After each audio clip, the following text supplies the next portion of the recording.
मेरे सम्मानित दर्शक, अब मैं आपको भारतीय न्याय संहिता की धारा 134 के संबंध में बताता हूँ। आप लोग ध्यानपूर्वक सुनें और लाभ उठाएं।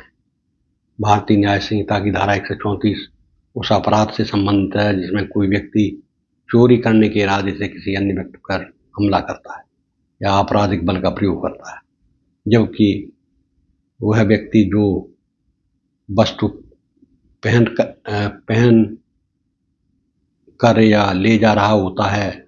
इस धारा के अंतर्गत अगर कोई व्यक्ति किसी के द्वारा पहनी या ले जाई जा रही संपत्ति की चोरी के प्रयास में बल प्रयोग करता है तो उसे 2 वर्ष की कैद, जुर्माना दोनों से दंडित किया जा सकता है।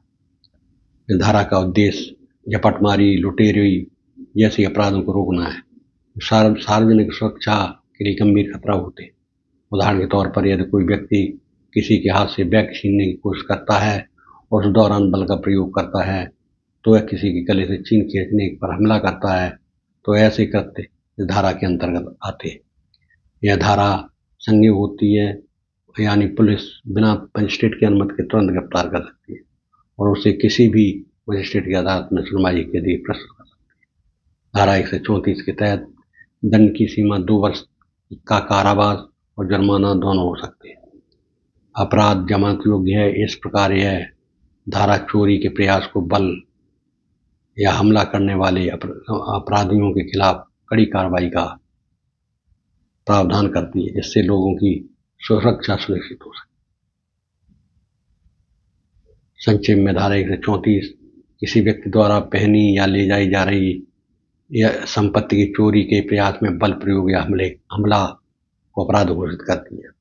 अपराधी को 2 वर्ष तक की जेल और जुर्माना और दोनों से दंडित किया जा सकता है।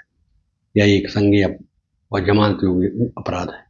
यह कानूनी प्रावधान सार्वजनिक स्थानों में संपत्ति की सुरक्षा हेतु अत्यंत महत्वपूर्ण है और भारतीय न्याय संहिता की धारा इस 2023 में शामिल किया गया है।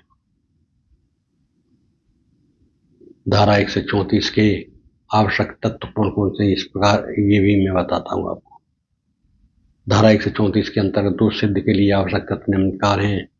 अपराधी का इरादा, मेंस रिया। दोष सिद्ध के लिए यह आवश्यक है कि आरोपी ने चोरी करने के उद्देश्य से हमला या आपराधिक बल का प्रयोग किया हो। केवल गलती से हुए आचरण से धारा के तहत दोष नहीं होगा। आपराधिक बल का प्रयोग, आरोपी ने किसी व्यक्ति पर हमला किया है या उस पर आपराधिक बल का प्रयोग किया हो जो उस धारा की संपत्ति की चोरी करने के इरादे से किया गया हो। यह संपत्ति उस व्यक्ति द्वारा पहनी या ले जाई जा रही संपत्ति का संबंध या संपत्ति किसी व्यक्ति द्वारा पहनी या ले जाई जा रही हो, न कि निर्जन वस्तु। इसका कारण से संपत्ति पर कब्जा होना जरूरी है। आपराधिक कृत्य का प्रमाण, दोष सिद्ध के लिए यह जरूरी है अभियोजन पक्ष उन सबूतों को प्रस्तुत करे जो यह दर्शा सकें कि आरोपी ने इस धारा के अंतर्गत उल्लिखित कृत्य किया है। कानूनी प्रक्रिया का पालन, दोष सिद्ध तब भी हो सकता है जब अदालत इस बात को मान्यता दे आरोपी के उक्त अपराध किया है और यह अपराध न्यायालय के मानकों पर खरा उतरता है। इन तथ्यों के आधार पर आरोपी को धारा 134 के तहत दोषी माना जाता है और दंड किया जा सकता है।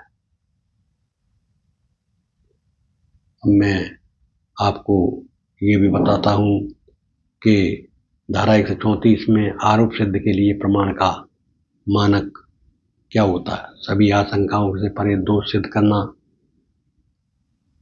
होता है, जिसका अर्थ है कि अभियोजन पक्ष को यह साबित करना होता है कि आरोपी ने अपराध या धारा या निर्दिष्ट रूप से किया है।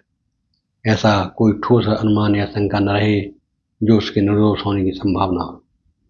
केवल इसलिए एक आरोप गंभीर है या पीड़ित का बयान अकेले उपलब्ध है, आरोपी को दोषी नहीं ठहराया जा सकता है जब तक कि उसकी गवाही साफ, सुसंगत और विश्वसनीय न हो।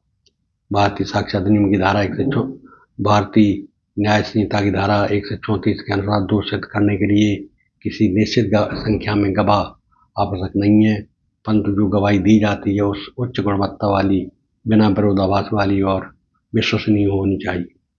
सुप्रीम कोर्ट के फैसलों के अनुसार केवल उन पर भरोसा करके सजा न दी जाए जिससे विरोधाभास या अस्पष्टता मौजूद हो। धारा 134 के तहत दोष सिद्ध का मानक उच्चतम साक्ष्य का स्तर है, जिसमें अभियोजन को आरोपी के अपराध को पूरी तरह से प्रमाणित करना होता है, सभी वैध संदेहों से ऊपर हो।